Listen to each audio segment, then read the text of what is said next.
They go to it early and often, especially late in the fourth quarter. Transitioning from Hayes' lob threat to Finney-Smith alters the floor's geometry. Every player in that unit must be defended out to the perimeter, enlarging the floor and making screen actions more complicated to send help from. In the clip below against Houston on Friday, notice as Reeves sets the down screen for LeBron, with the Rockets' defense stretched corner to corner.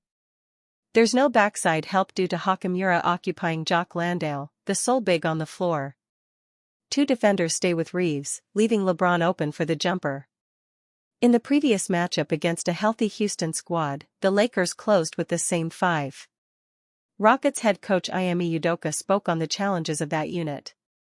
It's obviously a spacing unit that shoots a lot of threes, and the spacing is totally different, obviously, without Hayes in there, Udoka said before Friday's matchup. They switched a lot more on defense, so there's some advantages for them, and it was kind of a battle of wills as far as the second half, with us playing bigger lineups versus their smaller ones.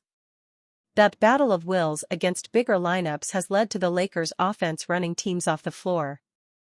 According to the NBA's tracking data, the unit boasts a plus 18.6 net rating and an impressive 124.9 offensive rating throughout 13 games. The big three of Doncic, Reeves, and LeBron have an interchangeable quality as primary ball handlers. Any of them can screen, attack in isolation, or create plays for others. Employing a five-out offense with Hachimura and Finney-Smith has made the offense unguardable. Against Dallas, with arguably the largest two big front in the league in Anthony Davis and Derek Lively, LA did not budge. They continued to employ their main five, daring the Mavericks to match up with them. In the clip below, Finney-Smith comes to set the step-up screen. A miscommunication on the defensive coverage gets Doncic downhill. Help must come from somewhere. Davis chooses to leave Hachimura, a 44.5% three-point shooter from the corner, wide open. It's a difficult proposition no matter where help comes from. The only player shooting under 40% on catch-and-shoot three-pointers in that unit is Doncic, who you can leave open at your own risk. This creates, as Redick puts it, marginal indecision for a defense. In that marginal indecision, you get instances of single coverage. Watch in the clip below as LeBron brings it up the floor in the fourth quarter against the opposite big man Daniel Gafford. Davis should be in help here but is forced into that marginal indecision. A quick behind-the-back dribble spin baseline gets the and-one finish. When a team does eventually put two on the ball, that's where the Lakers have you. It gives two of Doncic, James, and Reeves a 4-on-3 to work with. Watch below late in the fourth as Reeves comes to screen for Doncic, with Dallas putting two on the ball. Reeves catches it in the middle of the floor with Davis and PJ Washington responsible for three players on the weak side. Even with Doncic just arriving at the deadline, this lineup has already played the most fourth-quarter minutes for Los Angeles, bolstering a dominant plus 22.5 net rating in the final frame, per the NBA's tracking data. The defensive question marks for this lineup will continue until they are backed up with playoff success. Austin Reeves heaped praise on his coach J.J. Redick after the LA Lakers win over the Houston Rockets. Led by Luka Doncic's 39-point performance, the team dominated the Houston Rockets as they secured a 140-109 win and clinched the third seed in the Western Conference. Austin Reeves also had a splendid night as he added 23 points, 7 rebounds, and 6 assists on an efficient 60% shooting from the field. The win meant the LA Lakers got to 50 wins, and a feat the purple and gold last achieved when they last won the championship in 2020. Redick, who was brought in as the head coach in the offseason, has helped the team come a long way and improved the team massively, especially on the defensive end of the floor. Reeves, the front-runner for the Most Improved Player award, has also raised his game under Redick and gave the first-year coach a lot of praise after the win. Reeves gives J.J. Redick his flowers. The decision to bring in Redick as the head coach of the Lakers was not a popular one. Many analysts doubted the choice as the former NBA player had no professional coaching experience. However, Redick has proven all his critics wrong, and his side is one of the most dangerous sides heading into the playoffs. Speaking about Redick, Reeves said, "When the Lakers hired him, I had talked to him a couple of times previously and I knew his IQ of the game, But obviously there was all this talks about he's never coached at any type of high level or anything like that. Since day one, he's been super professional, super locked into one goal, and that is getting the team to buy into what the coaching staff wants. So he's been huge in what we've done, and I cannot give him enough credit for what he's done for me. The team happy to go to war for him any day. JJ Redick has been great as a first-year coach.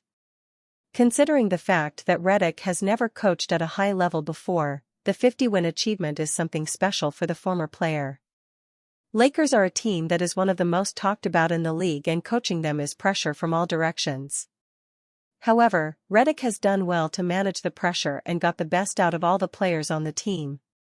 Not only has he managed to get the best players on the team, LeBron James, Reeves, and Doncic to play well, but Jordan Goodwin, Jared Vanderbilt, Gabe Vincent and Dorian Finney-Smith have also flourished under him.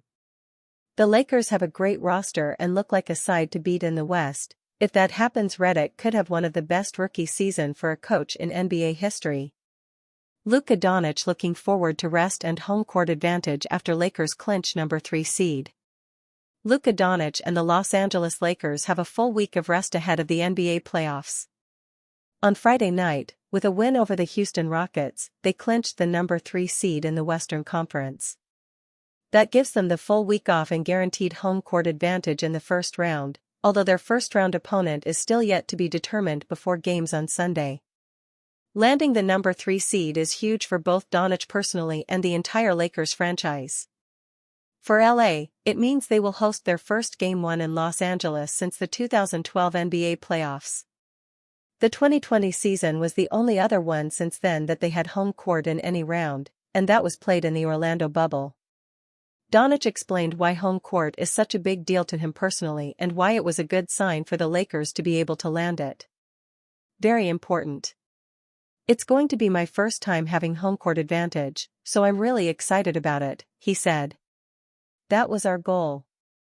Looking back maybe 5 or 6 games, our goal was to lock up the 3rd seed. As crazy as it sounds, Doncic has never had home court advantage in the NBA playoffs. The only time in his career that the Dallas Mavericks were a top 4 seed, he missed the first 3 games of the series due to injury. Looking ahead, Doncic is excited about the rest as well, and is ready to help lead the Lakers when the postseason eventually begins on April 19th.